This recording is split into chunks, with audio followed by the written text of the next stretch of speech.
YouTube, my name is rhianaB. Welcome back to my RuPaul's Drag Race Season 14 review series, and today we are going to be covering episode number 8. So, I'm aware I'm extremely behind on videos, guys, and I really want to try to get through this season as quickly as possible because we still have quite a bit of more episodes to go given how the season has gone. So in this video, I'm actually going to be combining both episode 8 and episode 9. I'll just cut them into 2 different parts. So that is why I am both in shoulder pads and in heart makeup, because that is covering both of the runway themes for both episodes. So hopefully it looks okay. I also had to do this pretty last minute because I also have to go to work right after I film this video, but we have a lot to cover, so let's get right into it.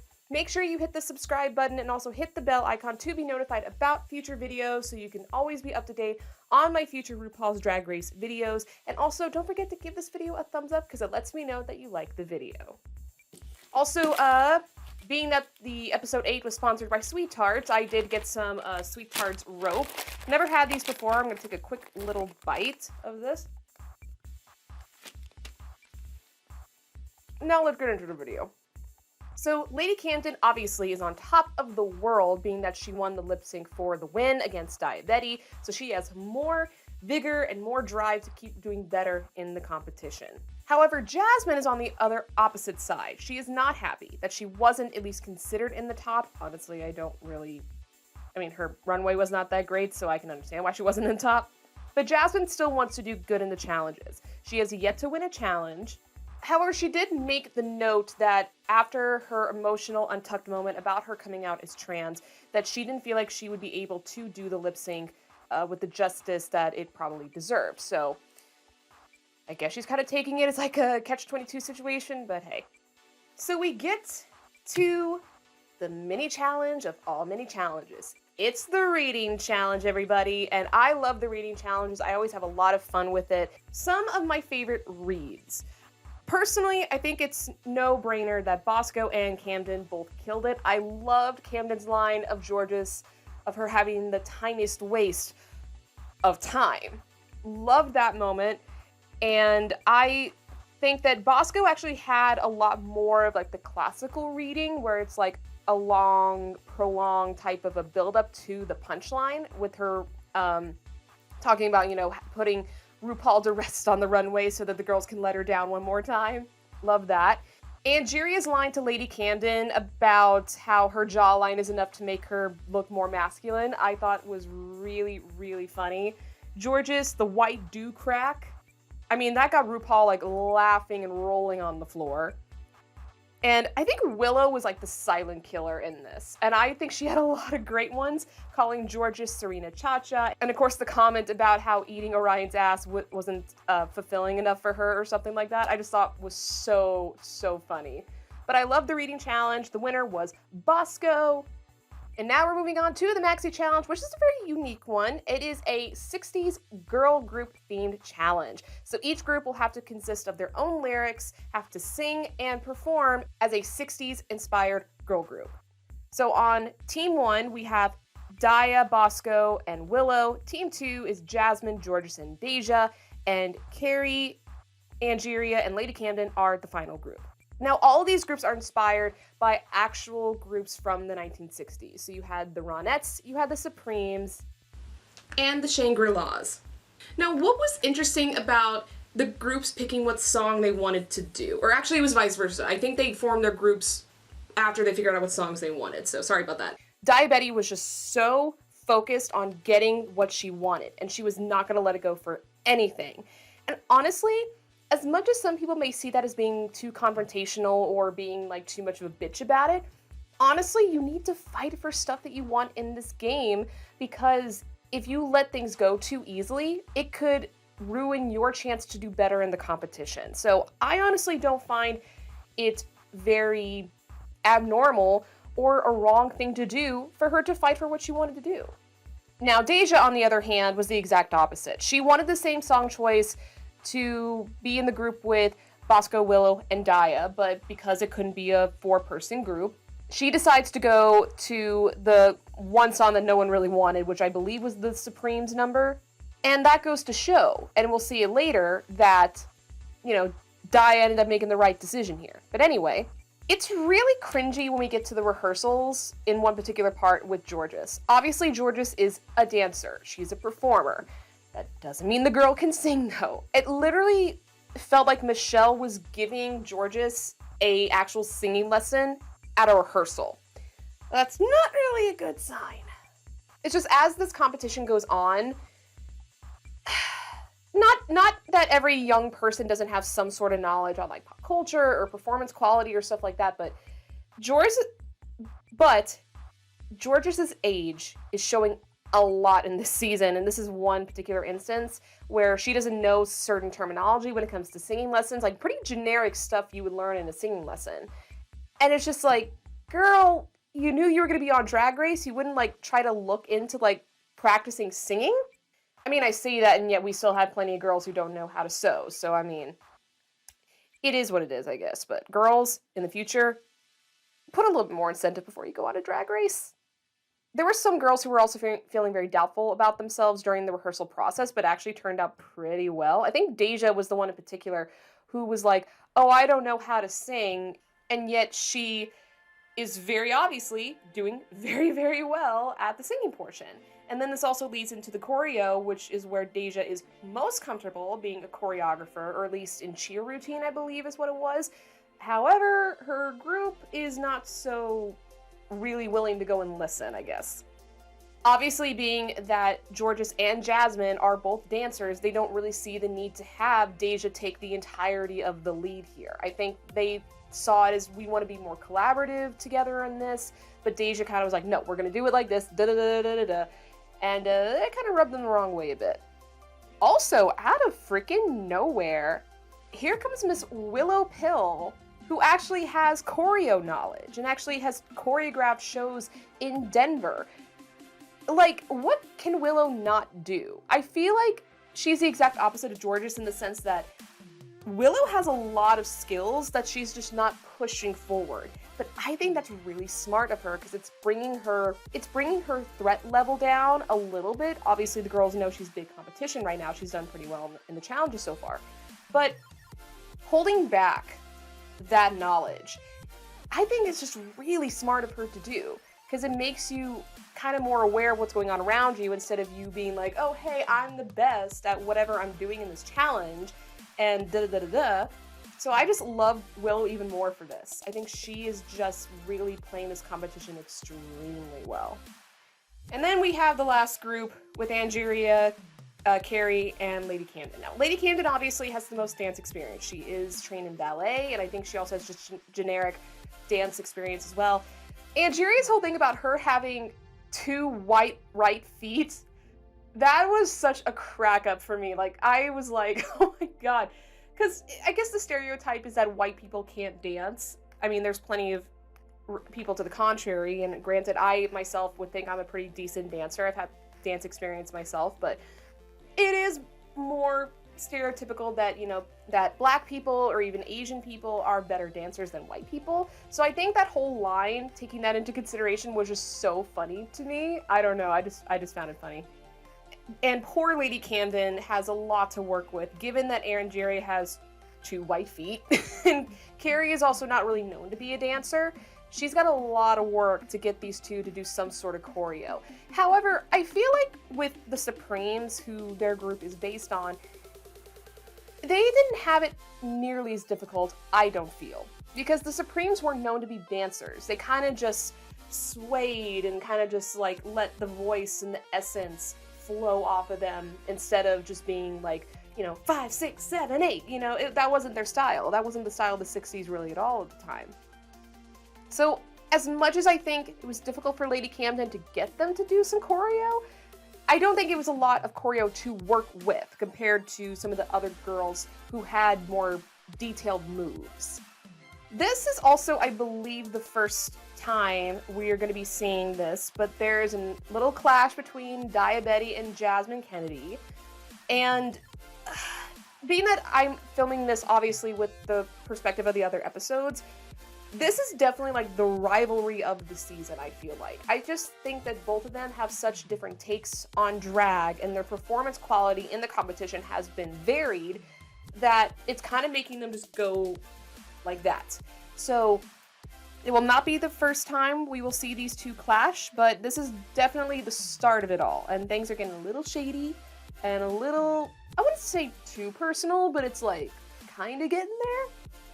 And then our mirror moments for this episode, Camden kind of starts it off talking about girl power and how the Spice Girls, who are like her biggest idols, have really helped her to kind of see like the power within herself, and also just how that idea of girl power can really show how important women are, and especially in the pop culture industry, how they can hit so many different types of people and have them be related to, which I think is very true back in the 90s when the Spice Girls were a thing, all the way back to the 1960s when all of these girl groups were a thing, even all the way up to today.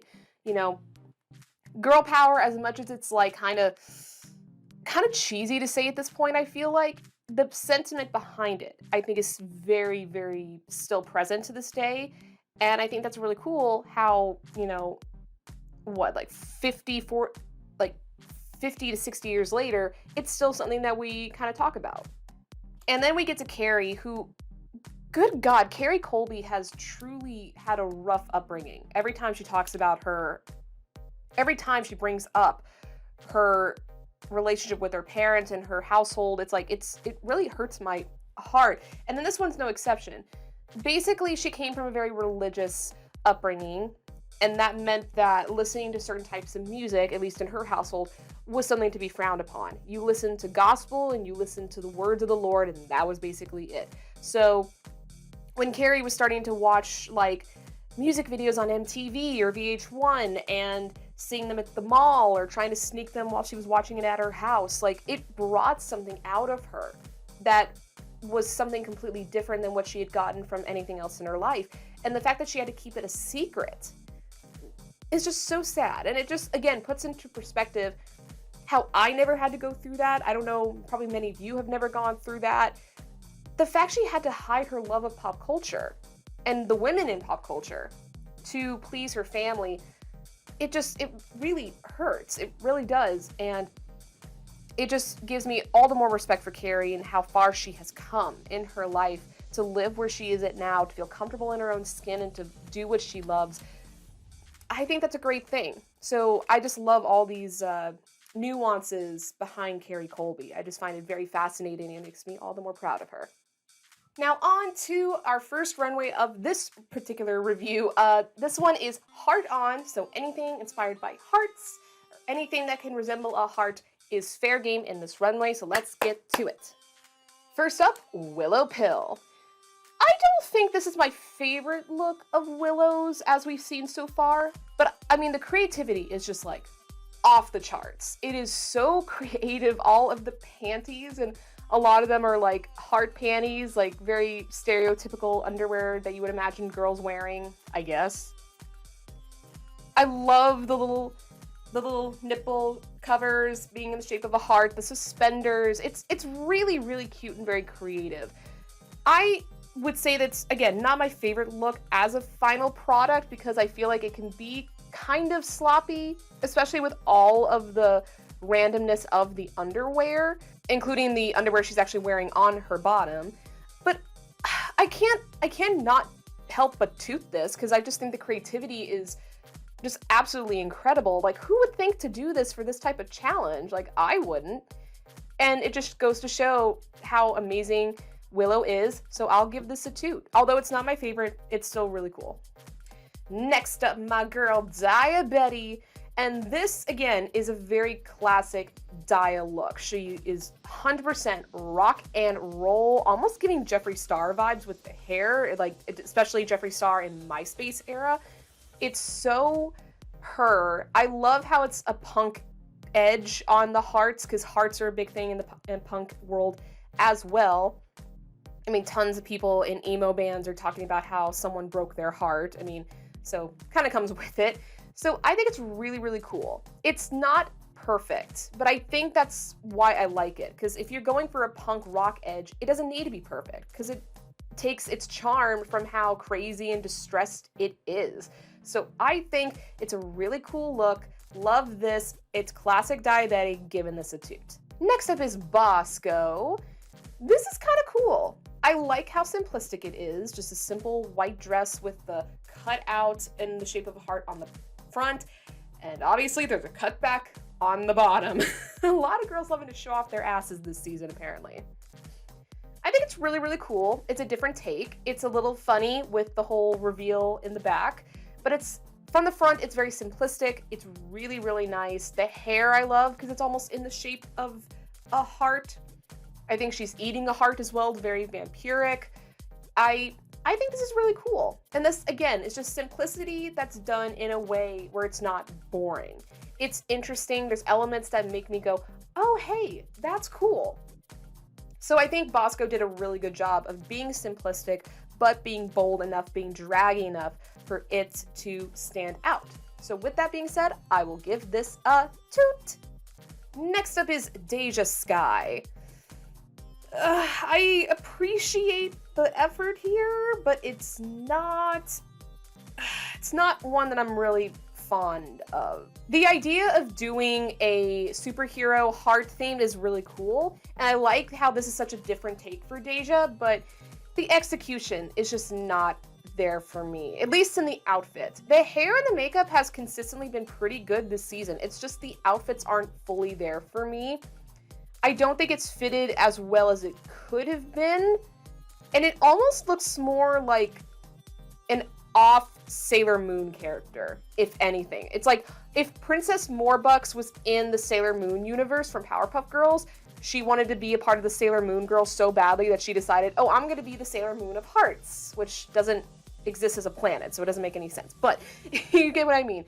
The idea is cute. The execution for me is just not quite there. So with that being said, I'm gonna give this a boot. Next up is Georges. Okay, are the boobs too high?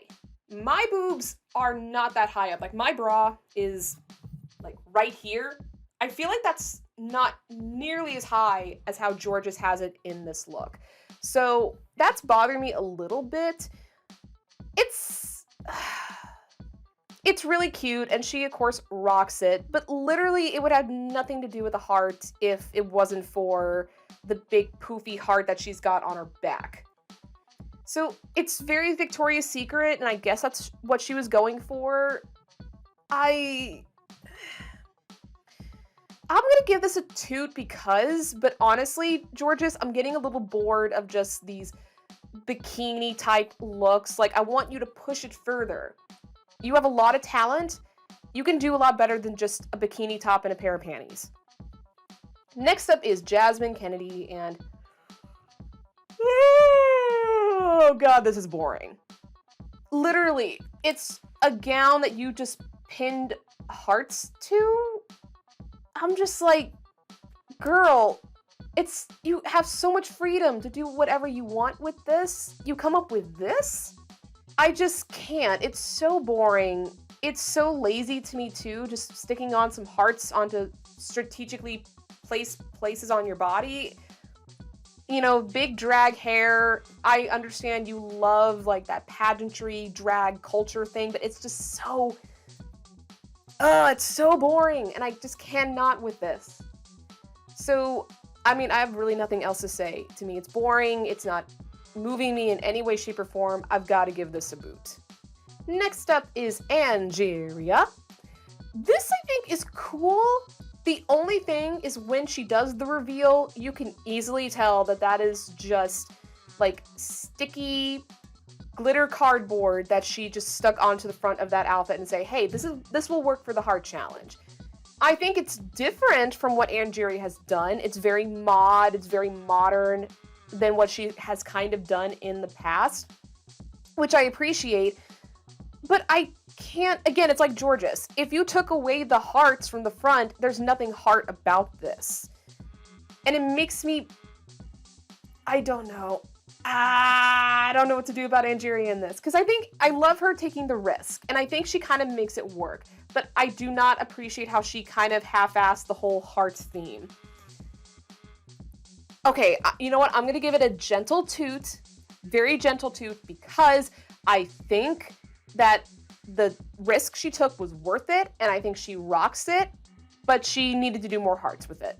Like, why not, like, do, like, black and white hearts all over the place, possibly? Do it on your nails, do it on your makeup, do something else besides just tacking something onto your chest and calling it a heart. Next up is Carrie Colby. Good God, this is a mess. This is a lot going on. Well, first off, Carrie did not have the heart in the right place. She had it on the right side of her body when the heart is on the left side. So that's a big fault there. But I also just do not like the exposed panty. I've never been a fan of that unless it's like kind of somewhat blended into the overall look. Obviously, this is just, she needed to throw on some panties because she didn't want to just walk down butt naked on the runway, unlike Bosco. I just think the idea is cool, but the execution is just not there for me. I love the idea of like arteries and the actual physical hearts, like the heart that we all have inside of our bodies. I like that idea. It's just the execution is just not there for me. Her makeup is extremely dark. For what reason, I have no idea. I will have to give this a boot. I'm sorry, Carrie, you're gorgeous, but I just have had a problem with your overall execution, so I'm giving this a boot. And next is Lady Camden. Again, I'm getting a little frustrated in this particular runway of that the ideas are there. All these girls came in with great ideas. The execution is just somewhat off. The makeup is great. The hair is great. I love the idea of like being like a cupid being pierced with an arrow. I kind of wish that the heart was not as big. It didn't have to be like super tiny, but like not that big because it makes her very top heavy.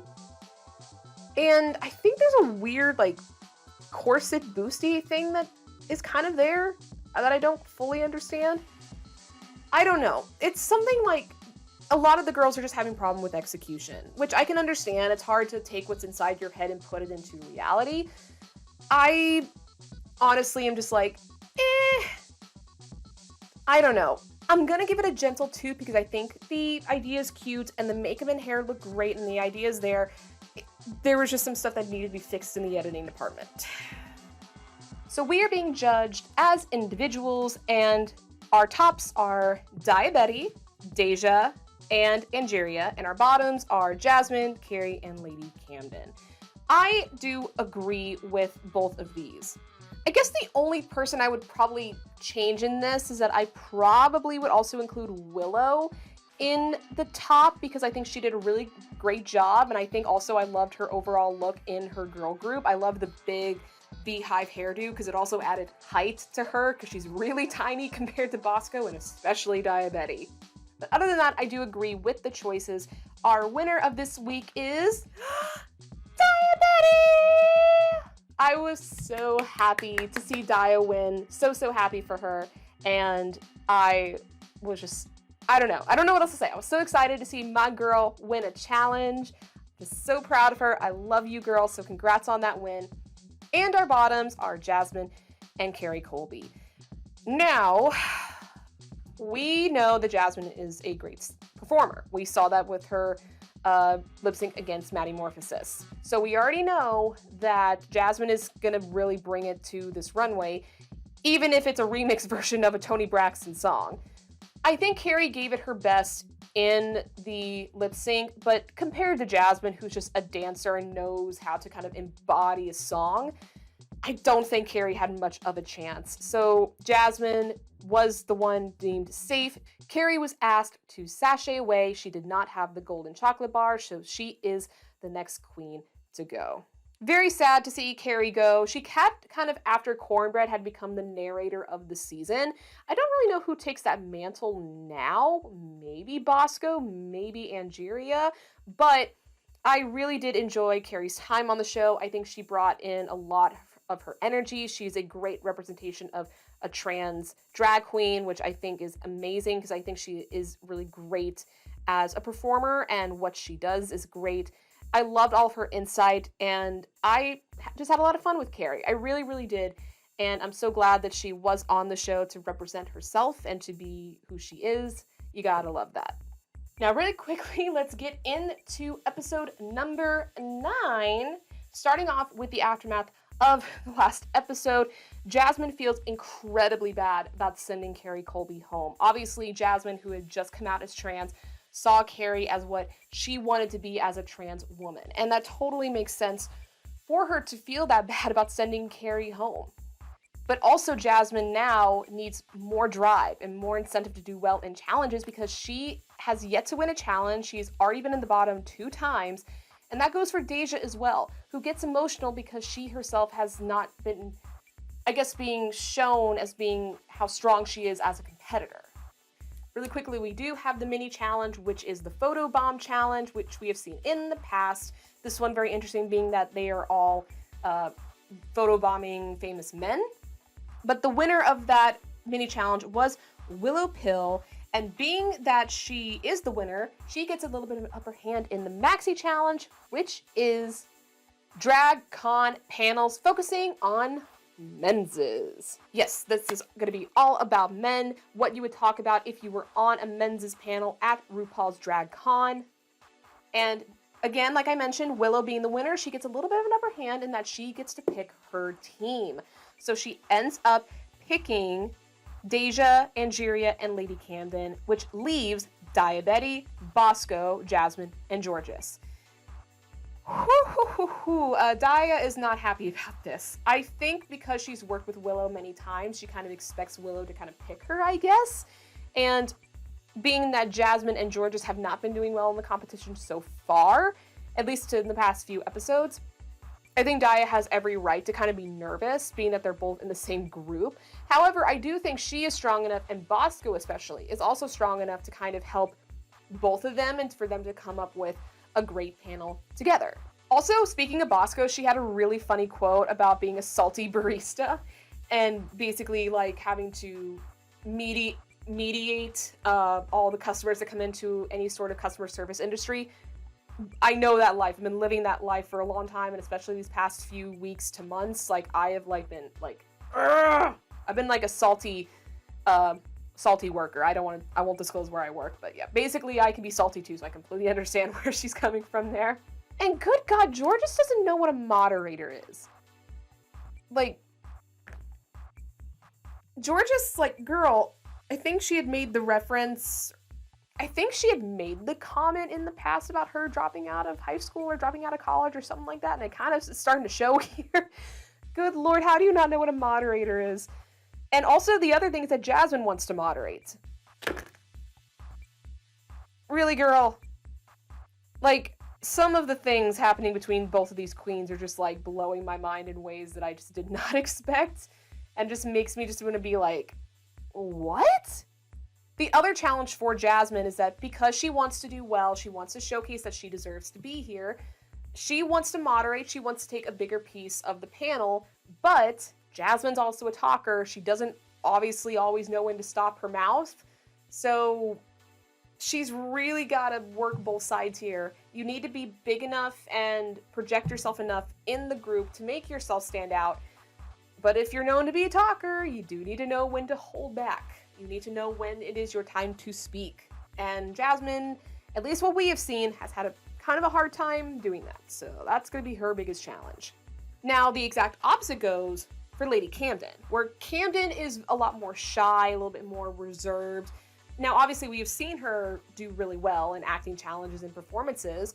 I totally relate to that because I feel like whenever I am like on a stage or if I'm doing performance anything, even when I'm talking to all of you watching, but basically I understand Camden in that she wants, but I understand Camden in the sense that she is more of a lively person when she's in performance mode. Like when you're in that mode, like when you are in that mode and when you are in that headspace, you just like click on and it kind of comes out at that moment. When it's not on, you're very pulled back, you're very reserved, more shy, not as wanting to take all the attention, I guess.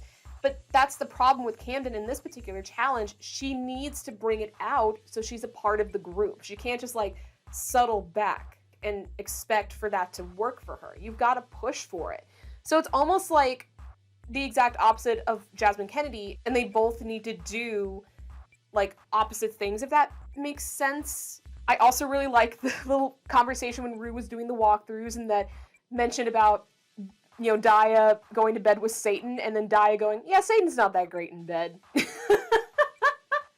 Again, very funny being that Daya, we're from Missouri, part of the Bible Belt, very religious in where we live, that kind of making those jokes, I just find it extra funny. And during the walkthrough, in particular with their group, is that Jasmine and Daya, again, are kind of spatting a bit. Daya saying that Jasmine talks too much and da-da-da-da-da. Honestly, I don't know where. I would assume that they're okay now. It's been several months since this has been filmed that I hope that they're fine. Maybe we'll get more info when we get to the reunion, but yeah, these two are just like really like going at it like this. So let us go ahead and quickly talk about the panels. I think it is easy to say that the group mediated by Deja, who was the mediator of her group, I'm sorry, I didn't talk a lot about their group in the beginning, but we'll talk about them now. That group did the best. I think Deja did a really great job of moderating everybody, being a part of the conversation, putting in her own jokes. I think she did a really great job. Willow was amazing. I just love how, sardonically hilarious she is. She just knows how to do dark humor, which I love, and I think it really fits her given her perspective on life. And I do think that the weaker point was definitely Camden, but she did have that moment talking about her dad and her upbringing, which I think was what she needed, or she probably would have been in the bottom. So even with Camden being a little bit more reserved than she should have been, I think the first group by far was the best one. Now, talking about the second group, Bosco, I think, was the biggest star of their group. However, Daya Betty, I think, was not too far behind her. Not to mention Daya's look in the panel was incredible, but definitely Bosco was the one who I think was bringing up all of the energy, whereas Jasmine and Georges, and I'm sorry I'm picking on both of you so much, but it's kind of true. Both of you really struggled in this episode, and it was a little painful to watch at times. And I don't mean that in a bad way. I think because when I see people like struggling or being awkward, I can't help but feel the same way as well. So I get very like cringy, like, ooh, like if you're feeling awkward, I feel awkward, if that makes any sense. So for sure, the first group was the better panel and one I would love to go to if I ever go to DragCon. But I think Bosco definitely deserved to have her moments that she did a really good job. I also have to mention this because I have it written down on here. Willow's whole thing about she made the quote about being a sad Victorian with whore makeup, like a sad Victorian doll in whore makeup. Like, that is like one of the best lines I think I've ever heard. Like, that is incredible. And again, it just shows how intelligent Willow is to come up with something like that. It was just so funny. I had to make a reference to it because I died of laughter when I heard that. It was just so good. Now to the runway, and it is shoulder pads. Basically, if I were to do shoulder pads, it would be something more exaggerated than this, probably very 80s or very 1940s, probably bring out some Joan Crawford, big shoulder energy, but honestly, my shoulders are kind of big enough as it is. I've got broad shoulders for a lady, so. So first up is Deja Skye. This is actually pretty good for her. I do not quite love how that skirt is fitted. I think if you're gonna go for an exaggerated, like Chanel-inspired look, you need to like make it super draggy, and that means either go super big or super fitted. It can't be like that weird in-between stage, and I just feel like that skirt is should have been super tight on her. It would have shown off her curves, and especially that would have been great contrast to the bigness that is the shoulders, which I think are the best part of this look. I think those shoulders are so massive, and that's totally what you want in a challenge like this. Go big or go home. I do appreciate the Chanel reference, and I do like the shoulder pads, and I also love all the pearls. That's very classic Chanel, but the skirt bothers me, but I don't think it's as jarring as, say, other things I've seen Deja do in the past. So with that being said, and because she fit that challenge to a perfect T, I am going to give her a toot. Next up is Lady Camden. I actually think this is clever. I would never think to do balletic Nutcracker inspired, but I guess it kind of makes sense because I have Nutcrackers at my house for Christmas, and they usually do have very like stiff shoulders. They're just standing there, you know, like this. So it makes sense to kind of play up on that idea a bit. I love the Nutcracker headpiece. I think it made it all the more campy, all the more fun, because the dress is a little simplistic. But I think overall, it works, and I do like her makeup. The hair is a little frizzy than I would personally like it to be, but maybe, you know what, actually, most Nutcrackers that have hair on them usually are pretty frizzy, so maybe it fits more than I'm letting on. But I really enjoyed this. I thought this was fun. This was a cool idea. I didn't expect it. So with that being said, I'll give this a toot as well. Next up is Willow Pill. This one's hard. This is hard because she looks absolutely incredible. This is probably one of the best looks of this runway. The problem is she literally just took a blazer like what I'm currently wearing now that have like shoulder pieces already in it and said, oh, hey, that's enough. I want her, if she had made it more like, almost like a inverted triangle, I think that would have made it 10 times better. It's such a cool look that it makes me so upset that she didn't go bigger with the shoulder pad theme. Because it's awesome, it's so cool looking, and I love the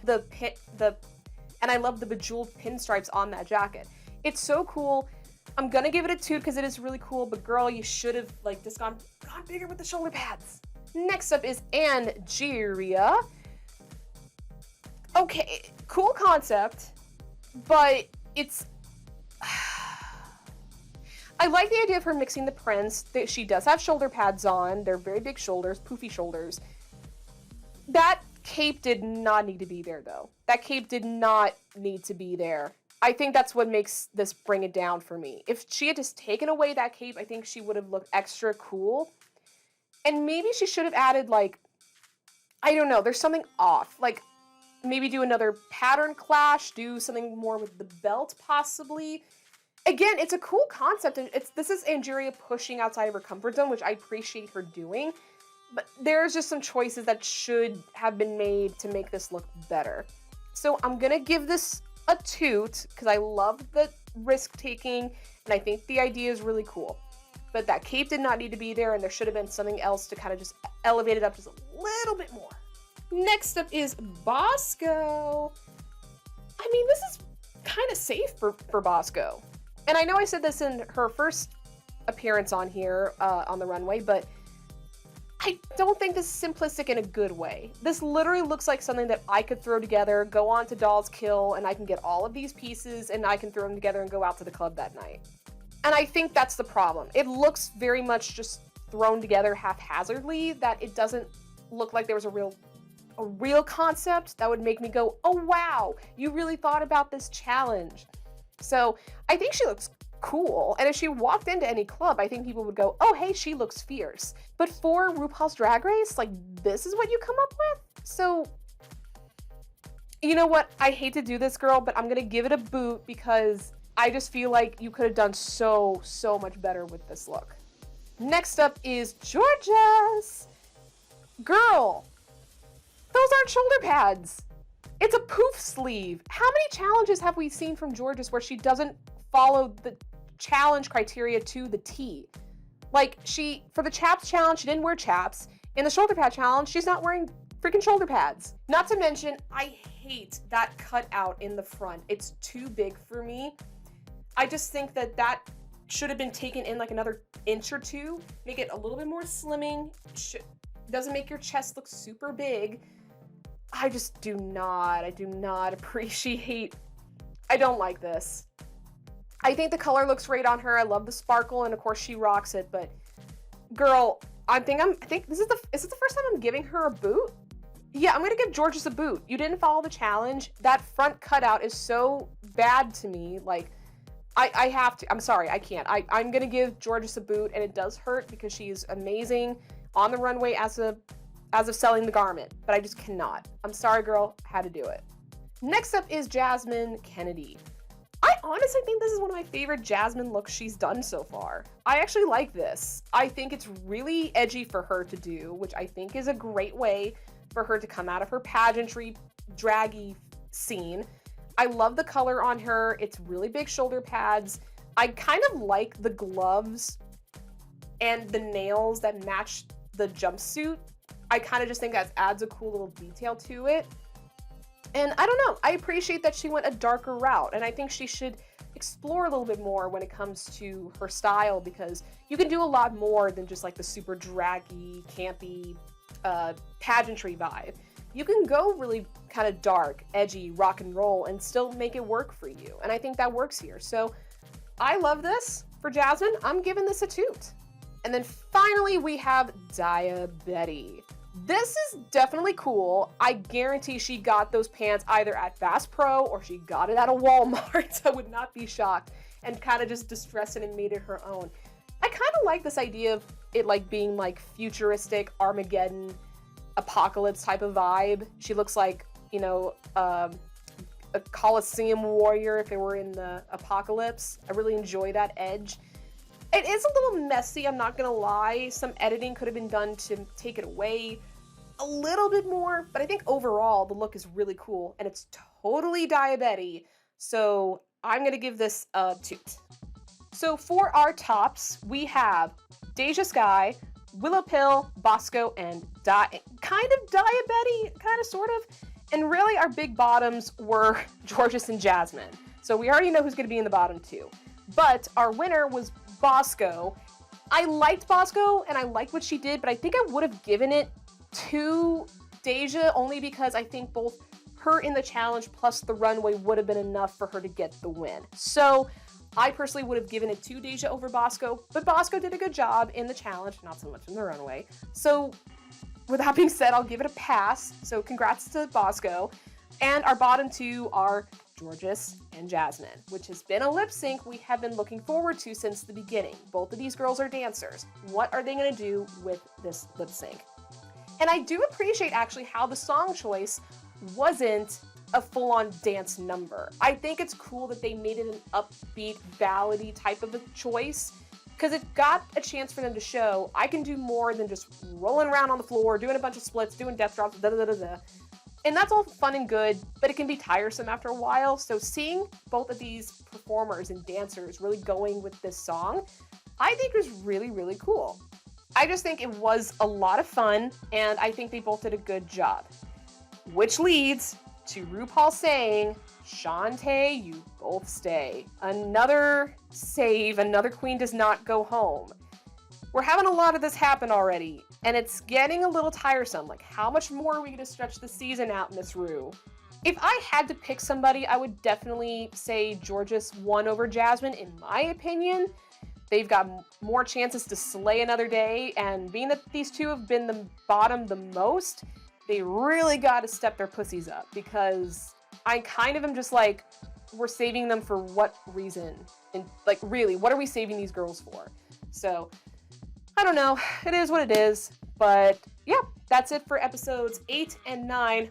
Oh boy, I kind of rushed through quite a bit in this, and I'm sorry about that, but I'm in a rush right now, and I'm trying to get more videos put out there for you all to watch, but my job has been very stressful, and I have had very little time at home to get these done. So thank you for being patient. Thank you for getting through this episode. I really appreciate all of your love and support so, so much. And with that being said, we have got episodes 10 and 11. Snatch Game is next, and the follow-up to Snatch Game is after that as well. I might do another conjoined review for that as well. But until then, that's it for this video. If you liked it, please give it a thumbs up. Leave comments down below. What did you think of both episodes 8 and 9? Anything in regards to both of them, I would love to read your comments down below. And don't forget to hit the subscribe button and hit the little bell icon to be notified about my future RuPaul Drag Race videos.